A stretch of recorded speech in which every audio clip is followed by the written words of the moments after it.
பன்னீர்செல்வத்தை வேணால் திருப்பி சேர்ந்து ஒருங்கிணைக்கலாம்.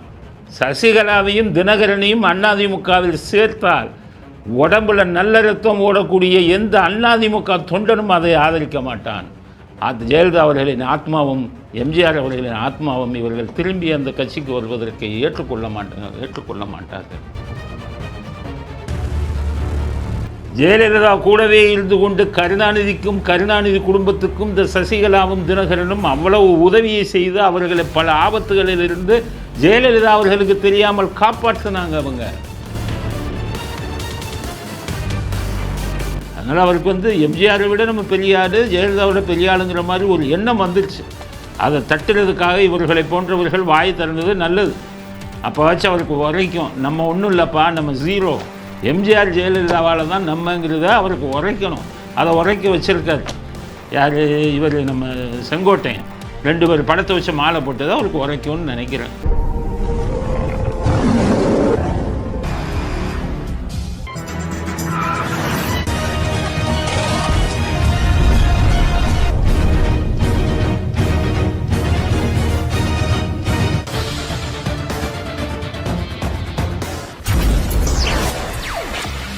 வணக்கம். இன்றைய அரசியல் ஆடுகளம் நமக்கு சொல்லும் செய்திகள் என்ன அப்படிங்கிறத பார்ப்போம். முதல் செய்தி, 2 நாட்களாக மிகவும் எதிர்பார்க்கப்பட்ட ஒரு விஷயம். இந்த செங்கோட்டையன் மனம் திறந்து பேசுகிறேன். எப்போவுமே தலைவராகிறதுக்கு சில தகுதிகள் வேணும். எடுபடியாக்கு கூட இருந்துக்கிட்டு இருக்கிறவங்களால தலைவர் ஆகவே முடியாது. முதல் விஷயம் நான் சொல்லிடுறேன், எடப்பாடிக்கு நாங்கள் ஆதரவாளர்கள் அல்ல, சொல்லிட்டேன். என்னைக்கு எடப்பாடி கருணாநிதிக்கு சமாதி அமைக்க சில வேலை பண்ணாரோ அன்னைக்கே முடிவுக்கு வந்துட்டேன், இவருக்கு என்றைக்குமே ஆதரவு கொடுக்கக்கூடாது. நம்பிக்கை துரோகம் பண்ணார் எடப்பாடி கருணாநிதி சமாதி விஷயத்தில். சில பேர் நினைக்கிறாங்க நாங்கள் எடப்பாடிக்கு யாரையும் சப்போர்ட் பண்ண வேண்டிய அவசியம் எங்களுக்கு இல்லை. அண்ணாமலையாக இருந்தாலும் சரி, ஆட்டுக்குட்டியாக இருந்தாலும் சரி, உங்கள் மோடியாக இருந்தாலும் சரி, ஸ்டாலினாக இருந்தாலும் சரி, நாங்கள் ரைட்டுனா ரைட்டு, தப்புனா தப்பு, அதுதான் எங்கள் அகராதி. ஆட்களெல்லாம் பார்க்க மாட்டோம். நீ அரசியல் தலைவனா, தப்பு பண்ணுறியா, மக்கள்கிட்ட இப்படி தப்பு பண்ணுறான்னு சொல்வது எங்கள் கடமை. சிந்திச்சு ஓட்டு போடுறது அவன் பண்ணிக்குவான் இதுவங்க. அதனால் எந்த அரசியல் தலைவரும் சொல்கிறேன், நம்ம பண்ணுற தப்பை சொல்லாமல் இருக்கணும்னு கனவுலேயும் நினைக்காதீங்க. தப்பு பண்ணுனா அதை வெளியில் சொல்லுவோம். அதுதான் அது. நீ யாராக இருந்தாலும் எனக்கு கவலை இல்லை. எடப்பாடியெல்லாம் எங்களுக்கு பொருட்டு இல்லை. என்றைக்கு சமாதி கருணாநிதிக்கு அமைச்சாரோ அதில் மிகப்பெரிய சதித்திட்டத்தில் ஈடுபட்டவர் அவர். எனக்கு அத்தனை விஷயங்களும் தெரியும். அதனால் எடப்பாடி அன்னைக்கே நான் முடிவுபட்டேன். இருந்தாலும் இன்றைக்கி அதிமுக வெளிநடத்திற்கு வேறு ஆள் இல்லைங்கிறதுனால நாங்கள் அதிமுகவுக்கு ஆதரவான கருத்துக்களை பேசுகிறோமே ஒழிய எடப்பாடிக்கு ஆதரவான கருத்துங்கிறது அது ஆகாது. ஏன்னா எடப்பாடியை நம்பவே முடியாது. நீங்கள் அதிமுகவங்கெல்லாம் மனசு இப்போதைக்கு அவர் இருக்கட்டும், அப்படி தான் நம்பவே முடியாது அப்படிங்கிறது தான். இப்போ இவர் முக்கியமான விஷயம் என்ன சொல்லியிருக்காருன்னா, செங்கோட்டையன் அவர் என்னமோ மனம் திறந்து பேசுகிறாருன்னு எல்லாம் எதிர்பார்த்தேன். எனக்கு அப்போவே தெரியும். அந்த அளவுக்கு ஒழுங்காக பேசக்கூட தெரியாது, ஒழுங்காக எதை சொல்கிறதுன்னு கூட தெரியாது செங்கோட்டையனுக்கு. எல்லாமே இந்த எடுபடியாக கூட இருந்தவங்க தான் இவங்க. எம்ஜிஆருக்கும் சரி, இவங்களுக்கும் ஜெயலலிதாவுக்கும், இவர்களெல்லாம் தலைவராகிறதுக்கான தகுதி இவங்களுக்கு கிடையாது.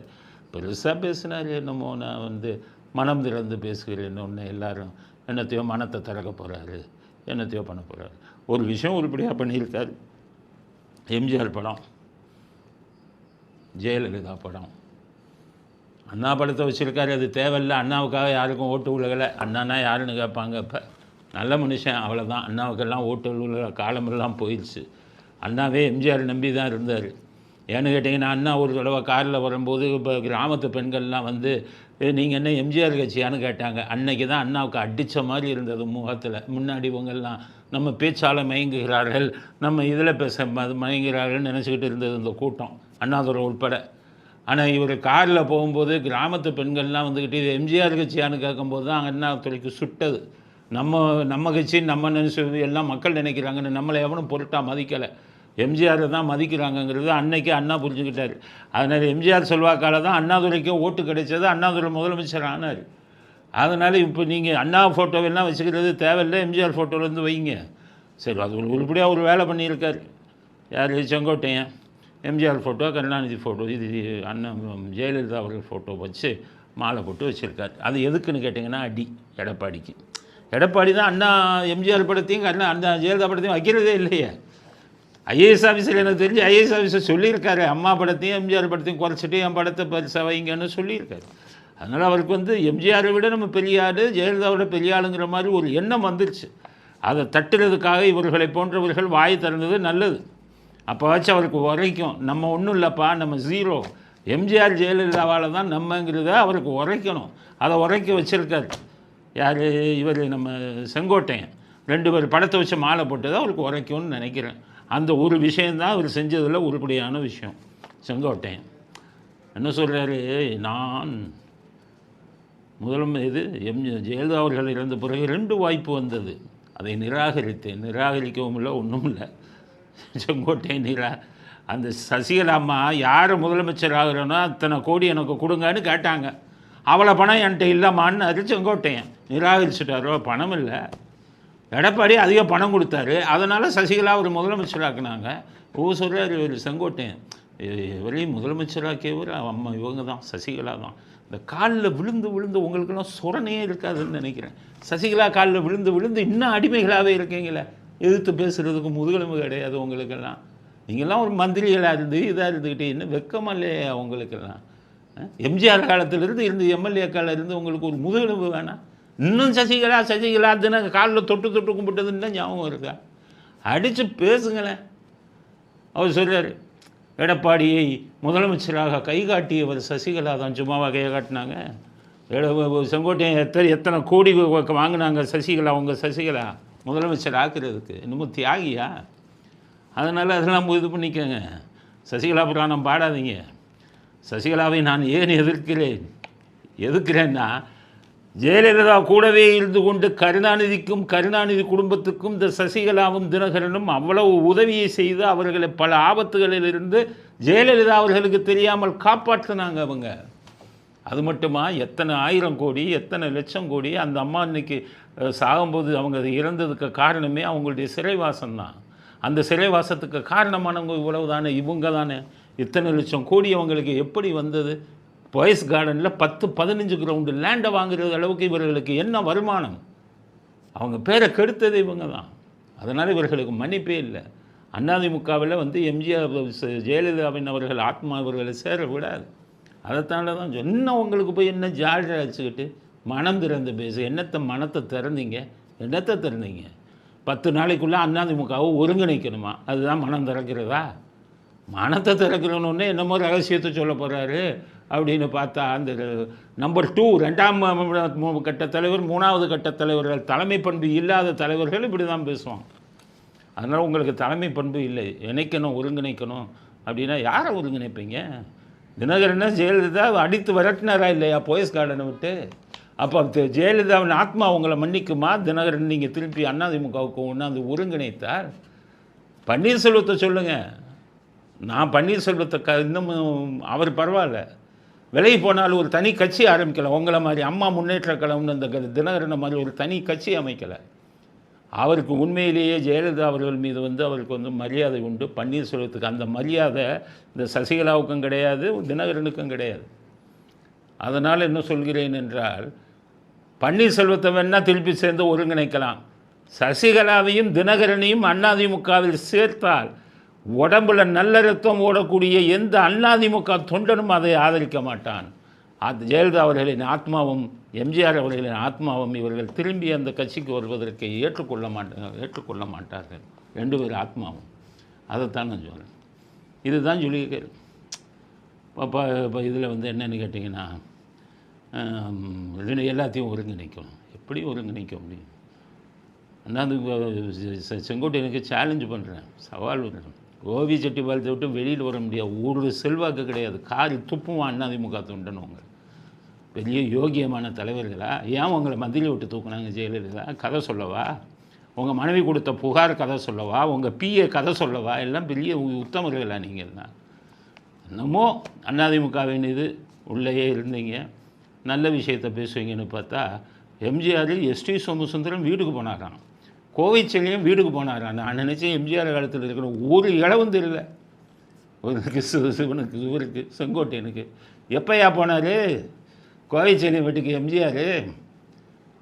கோவிச்செழியன் யாருன்னு தெரியுமா உங்களுக்கு? செங்கோட்டையன். கோவிச்செழியன் சினிமா தயாரிப்பாளர். ஊட்டி வர ஒரு ஒன்று சிவாஜி நேசன் வச்செல்லாம் படம் எடுத்த ஒரு சினிமா தயாரிப்பாளர். அவர் அரசியல்வாதி இல்லை. எம்ஜிஆர் கட்சி ஆரம்பித்தோன்னே அந்த கட்சியில் சேர்ந்தார். அவர் எம்எல்ஏ இந்த மாதிரி பதவியை கொடுத்தார். அவருக்கு ஒரு செல்வாக்கு கிடையாது, எந்த தொகுதியிலும் தனியாக நிற்க முடியாது. அதுக்கப்புறம் அவர் எம்ஜிஆர் இதுக்கு இது பண்ணிட்டு போனார். அவர் பின்னாடி எம்ஜிஆர் போய் வீட்டுக்கு போவாரா? எங்கேருந்து போய் எடுத்தீங்க அந்த நியூஸை? செங்கோட்டையன் தான் கேட்குறேன். மதி மயக்கத்தில் இருக்கீங்களா? எஸ்டி சோமசுந்தரத்தை பற்றி சொல்கிறீங்களே. எஸ்டி சோமசுந்தரம் வீட்டுக்கு போய் எம்ஜிஆர் கூப்பிட்டாங்க. எஸ்டி சோமசுந்தரம் நேர்மையான மனிதர். அதாவது மந்திரியாக இருந்து கடைசி வரை வாடகை வீட்டில் இருந்தார். அவர் மந்திரியை விட்டு போனதுக்கப்புறம் ஜெயலலிதா 96 தோற்றதுக்கப்புறம் வீடு தடும்போது வாடகை வீட்டை தேடினார். நல்ல மனுஷன் ஒத்துக்கணும். ஆனால் எம்ஜிஆரை எதிர்த்தார். நமது கழகம்னு ஒரு கட்சியை ஆரம்பித்தார். போனி ஆகலையே, கட்சி தோற்று போச்சே. அப்புறம் எம்ஜிஆர் உடல்நலம் சரியில்லாமல் இருந்து வந்து எம்ஜிஆருக்கு இருந்த எழுச்சியை பார்த்தோன்னே திருப்பி 86 வந்து எம்ஜிஆர்கிட்டே சேர்ந்தார். பிறகு ஜெயலலிதாவுக்கும் அவருக்கும் கருத்து வேறுபாடு ஏற்படும் போது புரட்சி தலைவர் கட்சின்னு ஆரம்பித்தார். அவரை போயிட்டு எம்ஜிஆர் வீட்டிலலாம் போய் போனார். அவர் தான் செல்வாக்கு இல்லாமல் எம்ஜிஆரை எதிர்த்து கட்சியை ஆரம்பித்து தோற்று போனவரை போய் எம்ஜிஆர் வீட்டில் போய் பார்த்தாராம். காளிமுத்தை வீட்டில் போய், காளிமுத்துடைய தமிழ் எம்ஜிஆருக்கு பிடிக்கும், அவ்வளோதான். காளிமுத்து ஒன்றும் பெரிய வானத்திலிருந்து குதித்தவர் இல்லை. காளிமுத்து அந்த மதுரையில் வந்து நின்று ஜெயிப்பார், அவ்வளோதான். நல்ல பேச்சாளர் தமிழில்.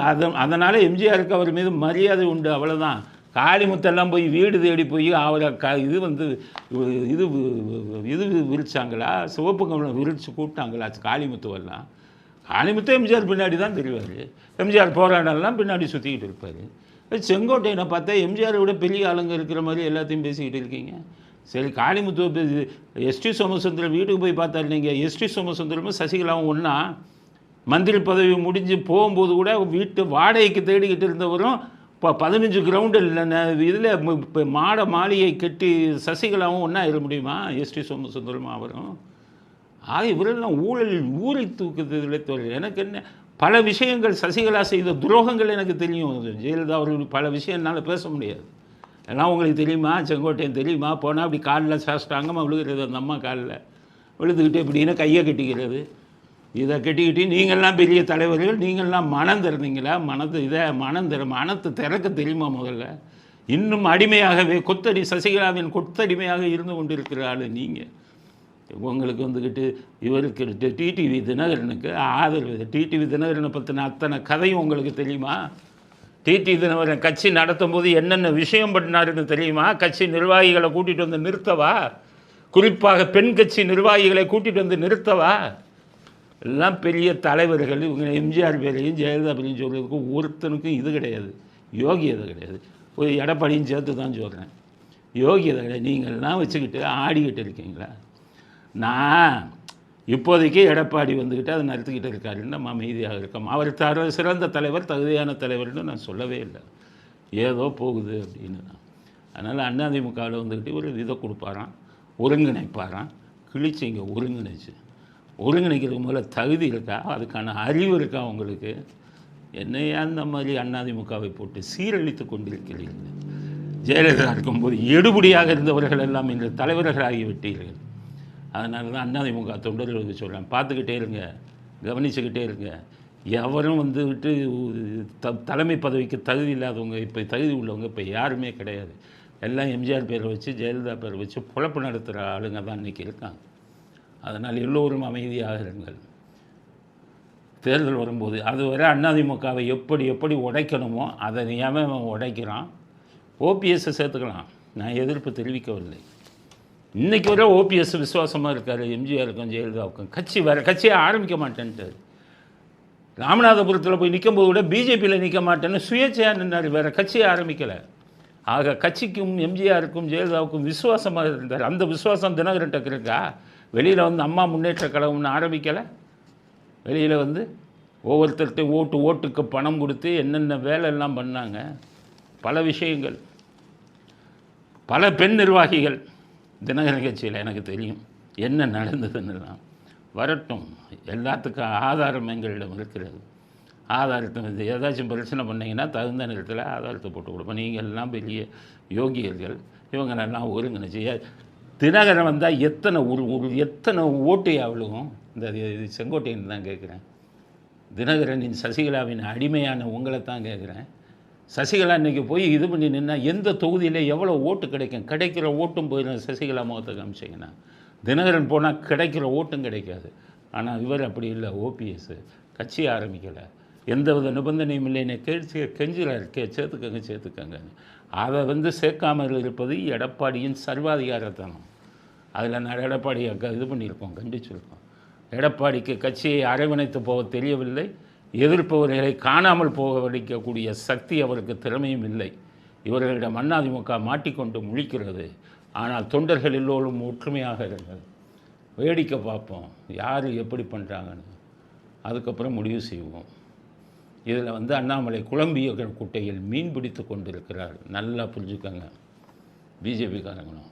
எந்த கட்சியில் இருந்தால் அண்ணாமலை வச்சுருந்தீங்கன்னா அந்த கட்சி உருப்படாமல் போயிடும். அவ்வளவு மோசமான ஒரு தலைவராக செயல்பட்டு கொண்டிருக்கிறார். இதற்கு இடையே தற்போது வந்த செய்தி, அண்ணாமலை அவரே ராஜினாமா பண்ணிட்டு ஓடிடலாமான்னு முடிவெடுத்திருக்கிறார். காரணம் என்னன்னு கேட்டிங்கன்னா, அவரை டிஸ்மிஸ் செய்வது உறுதியாகிவிட்டது. மோடிகிட்ட சொன்னோன்னே மோடி மிக அதிகமாக கோவப்பட்டிருக்கிறார். அமித்ஷா கலந்து கொண்ட கூட்டத்துக்கு வரவில்லையான்னு கேட்டிருக்காரு. அழைப்பு கொடுத்து மாமான்னு இருக்காங்க. அப்படிப்பட்டவர் தேவையே இல்லை, தூக்குங்கன்ட்டாராம் மோடி. ஸோ அண்ணாமலை வெளியில் போவது உறுதியாகிவிட்டது. ஆனால் இது உடனடியாக அவர்கள் சில விஷயங்கள் எல்லாம் எடுத்துக்கிட்டு இருக்காங்க. அண்ணாமலை லண்டனுக்கு படிக்கிறதுக்காக போனாரா அங்கே என்ன பண்ணாருங்கிற விஷயங்கள் எல்லாம் எடுத்துக்கிட்டு இருக்காங்க. வந்தாங்கன்னா நீங்கள் எல்லாம் அதிர்ச்சி ஆவீங்க. ஓ இப்படியெல்லாம் நடித்திருக்கிறார்களா அப்படி. அதனால் அண்ணாமலை எங்கெங்கு முதலீடு செய்திருக்கிறார், கரூரில் எங்கு முதலீடு செய்திருக்கிறார், செங்கல் சூளையில் எங்கெங்கு முதலீடு செய்திருக்கிறார், பாஜக மற்ற நிர்வாகிகள் பேரில் எங்கெங்கு நிலம் அவர் வாங்கி போட்டிருக்கிறார், ஒரு மூத்த பத்திரிகையாளர் பேரில் எத்தனை கோடியை ட்ரஸ்ட்டாக வச்சுருக்காரு, எல்லாத்தையும் தூண்டிக்கிட்டு இருக்காங்க. இப்போ ஈடி ஏவா வேலுகிட்டருந்து எவ்வளோ வாங்கினார், இவர் திருச்சி நேருகிட்டருந்து எவ்வளோ வாங்கினார், எல்லா கதையும் போயிட்டு இருக்குது. இப்போ உப்பு தின்னா தண்ணி குடிச்சு தான் ஆகணும், அதுதான் நியதி. ஆனால் என்ன உங்ககிட்டதுன்னா இவ்வளவும் செஞ்சுட்டு நல்ல நேர்மையான மனிதர் போல் நடித்து கொண்டிருந்தார். இறை சக்தி வெளிச்சம் போட்டு காட்டி விட்டது. இதுதான் உண்மை. அண்ணாமலை பேர் வச்சுட்டா போதுமா? அண்ணாமலையார் தப்பு செய்கிறவங்களை விடுவாரா? அதனால் அண்ணாமலையின் நிலைமை ஆடிக்கொண்டிருக்கிறது அங்கு. அதனால் அவர்களே நம்மை தூக்கி எறிவதை விட நாம வெளியில் விடுவோமா அப்படிங்கிற முடிவில் இருக்கார். வெளியில் யாரோட போய் சேருவார்? ஸ்டாலினோட போய் சேர்ந்தானா வேஷம் வந்துடுமே. ஸ்டாலினுக்காக ஒரு அதிமுக பிஜேபி கூட்டணியை உடைச்சது எல்லா கதையும் ஸ்டாலினுக்காகன்னு வந்துடுமே. அதனால் பூமர் அங்கிள் அப்படின்னு திட்டினவரை விஜயை இன்னைக்கு பேசியிருக்காரு. விஜய் நிச்சயம் தாக்கத்தை ஏற்படுத்துவாராம். 2026 விஜய் அவங்க தாக்கத்தை ஏற்படுத்துவாங்களான்னு கேட்டிங்கன்னா ஏற்படுத்துவாங்க, அதில் எந்த மாற்று கருத்து இல்லை. ஏன்னா தமிழ்நாட்டை பொறுத்தவரை புதியவர்களுக்கு எப்பொழுதுமே வாய்ப்பு கொடுக்கக்கூடிய ஒரு இடம். ஏன் 3 நாளைக்கு முன்னாடி தான் பூமர் அங்கிள் நீங்கள் விஜயை யாரோ திமுக அமைச்சர் விஜய் அவரை பார்த்து பூமர்னு சொன்னால் எப்படி இருக்கும்? ஏங்க நீங்கள் பூமர் மாதிரி பேசுகிறீங்க, 51 வயசில் பூமர் மாதிரி பேசுகிறீங்க, நீங்கள் பேசுகிறதுக்கும் கீழே இருக்கிறதுக்கும் சம்மந்தம் இல்லைன்னா விஜய் அவர்கள் மனசு கஷ்டப்படுமா கஷ்டப்படாதான்? இன்றைக்கி விஜய் தாக்கத்தை ஏற்படுத்துவாருன்னு இன்னும் ஒரே ஒரு வழி, ரஜினிகாந்த் தான். 1996 ரஜினிகாந்த் வாய்ஸ் கொடுத்தீங்களே, வாய்ஸ் கொடுத்து பாருங்கள், அண்ணாமலைக்கு கொடுத்து பாருங்கள், மறுபடியும் ஒரு அவமானத்தை அடைச்சிட்டு போயிடுவீங்க. நீங்கள் 1996 நீங்கள் வாய்ஸ் கொடுத்தீங்க ரஜினிகாந்த், உங்களுக்கு தான் சொல்கிறேன். அதே இது 1997 98 கோயம்புத்தூரில் குண்டு வெடிக்கும் போது வாய்ஸ் கொடுத்தீங்களே, உங்களை எவ்வளவு கேவலப்படுத்தினாங்க, காரி துப்புனாங்களே தமிழ்நாடு மக்களே. அன்னைக்கு குண்டு வெடித்த உடனே திமுகவுக்கு ஆதரவாக நீங்கள் திருப்பி வாய்ஸ் கொடுக்கும்போது தானே உங்களுடைய மரியாதையே போச்சு. அது மாதிரி உங்கள் மரியாதையை போய் வாய்ஸ் கொடுத்து பாருங்கள் அண்ணாமலைக்கு. நல்ல அரசியலுக்கு மக்களுக்கு நல்லது செய்யணும், தியாக மனப்பான்மை இல்லைன்னா நீங்கள் அரசியல் தலைவருக்கே லாயக்கில்லை. அப்படிப்பட்டவங்களை நீங்கள் ஃபோக்கஸ் பண்ணிக்க பாருங்களேன். இவருக்கு தான் சொல்கிறேன், ரஜினி இந்த தப்புக்கு யார் துணை போனாலும் நீங்கள் எவ்வளோ பெரிய ஆளாக இருந்தால் எனக்கு கவலை இல்லை, போட்டு உடைச்சிடுவோம். அதனால் அண்ணாமலைக்கு ஆதரவை கொடுக்காதீர்கள். ரஜினிகாந்துக்கு சொல்கிறேன், கொடுத்தால் நீங்களும் காணாமல் போய்விடுவீங்க. நீங்கள் அரசியலுக்கெல்லாம் வந்திருந்தால் உங்களால் வெற்றி பெற்றிருக்க முடியாது அப்படிங்கிறது தான். அதனால் உங்கள் சிஷியர் அண்ணாமலை விட்டு பாருங்கள். தைரியம் இருந்தால் அண்ணாமலைக்கு எனது முழு ஆதரவுன்னு சொல்லி பாருங்களேன், பார்க்கலாம். ரஜினிகாந்துக்கு தான் சொல்கிறேன். அதனால் இதுதான் அண்ணாமலையை பற்றின லேட்டஸ்ட் செய்தி. அண்ணாமலை ராஜினாமா பண்ணிவிட்டு ஓடுவதற்கு தயாராகிவிட்டார், மறுபடியும் விஜயை பாராட்ட ஆரம்பித்து விட்டார் அப்படிங்கிறது இன்றைக்கி கிடைச்ச செய்தி. நாளைக்கு நாளை மறுநாள் என்ன செய்தி வருதுங்கிறத பார்ப்போம். அதனால் முதற்கட்ட செய்தியாக இந்த செய்தியை பதிவு செய்ய விரும்புகிறோம். அடுத்தது வ.உ. சிதம்பரனார் பிறந்தநாள் விழா வாழ்த்தை நேற்றே சொல்லிட்டோம். இன்றைக்கி செய்தி மு.க. ஸ்டாலின் வாழ்த்து சொல்லியிருக்காரு. தகுதி இருக்கிறதா ஸ்டாலின் அவர்களே? வ.உ. சிதம்பரனாருக்கு வாழ்த்து சொல்ல உங்களுக்கு அடிப்படை தகுதி இருக்கா? வ.உ. சிதம்பரனார் உங்கள் ராசா சொன்னார், யாரோ ஒருத்தர் சிதம்பரனாருன்னு அவர் பையனுக்கு வேலை கிடைக்கணும்னு லெட்டர் எழுதினாருன்னு சொன்னார் ஈவேராவுக்கு, உங்கள் ஈவேராவுக்கு, உங்கள் தாத்தா ஈவேராவுக்கு. அதுக்கு அவர் என்ன சொன்னார்? அன்னைக்கு அவரை கட்சி விட்டு விளக்குனீங்களா, இல்லை அவருக்கு ஒரு கண்டனத்தையாச்சும் தெரிவிச்சிங்களா? உங்களுக்கெல்லாம் வ.உ. சிதம்பரனாருக்கு வாழ்த்து சொல்வதற்கு தகுதி இருக்கிறதா ஸ்டாலின்? எவ்வளோ பெரிய ஆள் சொந்த சொத்தை பூரா நாட்டுக்காக கொடுத்துட்டு போனார். நாட்டு சொத்தை பூரா அபகரிச்சுக்கிட்டு இருக்கிற உங்களை போன்றவர்கள் வ.உ. சிதம்பரனாருக்கு இது கொடுக்கறதுக்கு தகுதி இருக்கா? உதயநிதி ஸ்டாலின் போகிறாரு. பாவிங்களாம் நீங்களாம் இங்கே கால் எடுத்து வைக்கிறதுக்கே தகுதி கிடையாது. அவருக்கு பிறந்த நாள் இதெல்லாம் இது பண்ணிவிட்டு உதயநிதி போகிறாரு. உதயநிதிக்கு கேட்குறேன், மு.க. ஸ்டாலினுக்கு கேட்குறேன். மு.க. ஸ்டாலின் உங்களுக்கு தான் சொல்கிறேன், உங்கள் அப்பா பேரையும் இந்த ஈவேரா பேரையும் ஊர் பூரா வெக்கம் இல்லாமல் வச்சுக்கிட்டு இருக்கீங்களே. ஒரு தேச தியாகி வ.உ. சிதம்பரனார் அவருடைய வ.உ. சிதம்பரனார் பிள்ளை பேரை தூத்துக்குடி விமான நிலையத்துக்கு வைக்க வேண்டும் என்று கோரிக்கை விடுப்பதற்கு தைரியம் இருக்கிறதா, இல்லை மனசு இருக்கா? உங்கள் ஈவேரா நாரி போன ஈவேராவை எங்கெங்கேயோ வைக்கிறீங்களே. சிதம்பரனார் பிள்ளை பேரை வையுங்க. தூத்துக்குடி வ.உ. சிதம்பரனார் பிள்ளை விமான நிலையம்னு வைக்கிறதுக்கு ஏற்பாடு செய்யுங்க. மத்திய அரசாங்கத்துக்கு கொடுங்க. சும்மா வாழ்த்து சொல்லிட்டு ஊரை ஏமாற்றாதீங்க. அப்படிங்கிறது இன்றைக்கி சிதம்பரனார் உங்கள் இதில் பிள்ளை பிறந்த நாளில் ஸ்டாலினுக்கு நாங்கள் விடுக்கக்கூடிய கோரிக்கை இதுதான். இத்துடன் இன்றைய அரசியல் ஆடுகளம் நிறைவு பெறுகிறது. மீண்டும் நாளை புதிய செய்திகளுடன் உங்களை சந்திக்கிறோம். நன்றி, வணக்கம், ஜெயந்த்.